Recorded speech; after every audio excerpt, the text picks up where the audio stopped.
وعن ابن عباس رضي الله عنهما قال بت عند خالتي ميمونة فقام النبي صلى الله عليه وسلم يصلي من الليل فقمت عن يساره فأخذ برأسي فأقامني عن يمينه.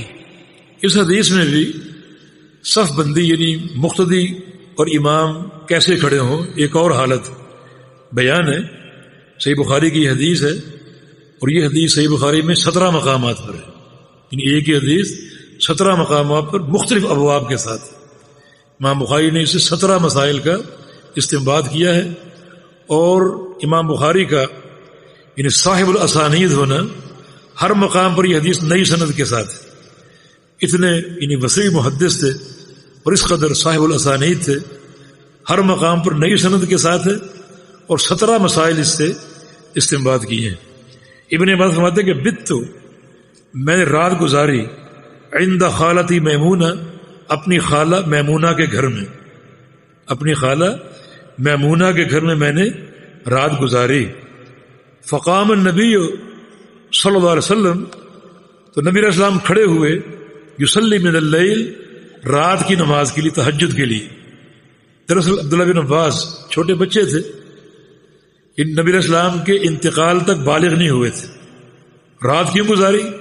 تاکہ آپ صلی اللہ علیہ وسلم کا قیام اللیل دیکھیں، یعنی بچے کا ذوق اور شوق آپ دیکھیں کہ ہم آپ کا قیام دیکھیں اور اسی طریقے سے قیام کریں.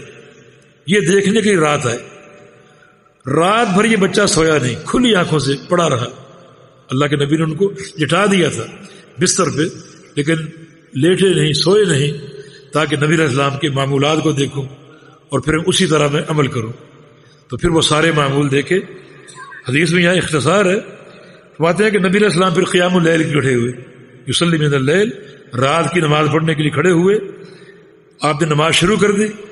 اب میں بھی اٹھا، یعنی میں لیٹا ہوا تھا، جب آپ نماز شروع کر چکے میں بھی اٹھا اور جو نبی علیہ السلام نے کیا وہ میں نے کیا.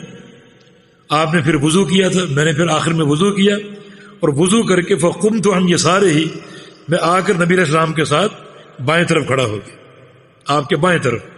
فاقامنی فاخذ براسی تو رسول اللہ علیہ وسلم نے میرا سر پکڑا، فاقامنی عن یمینہ اور گھما کر دائیں طرف کر دیا.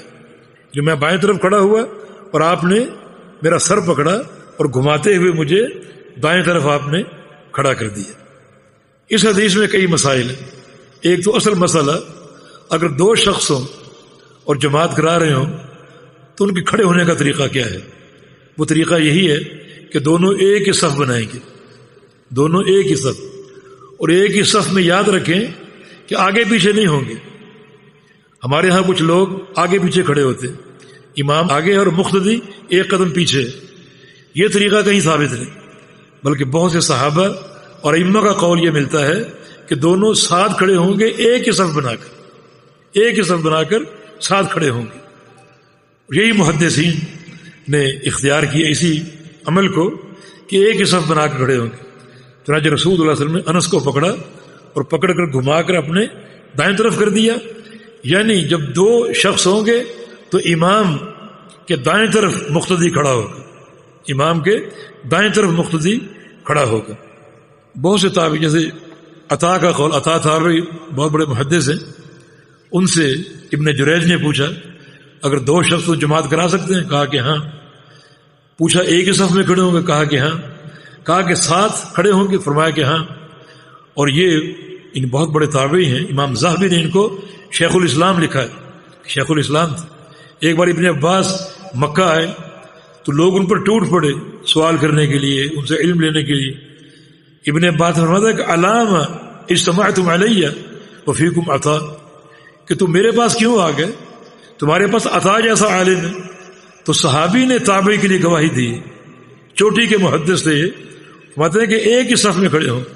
اور امیر المومنین عمر بن خطاب رضی اللہ عنہ، ان کے پاس بھی یہ واقعہ موجود تھا کہ ایک شخص جو ہے وہ آیا اور امیر المومنین جماعت کرا رہے تھے، ایک شخص کو دائیں طرف کھڑا کر کے ایک ہی صف بنا کر، جو اس نے نوٹ کیا کہ ایک ہی صف بنا کر ساتھ کھڑا کر کے، نہ آگے نہ پیچھے.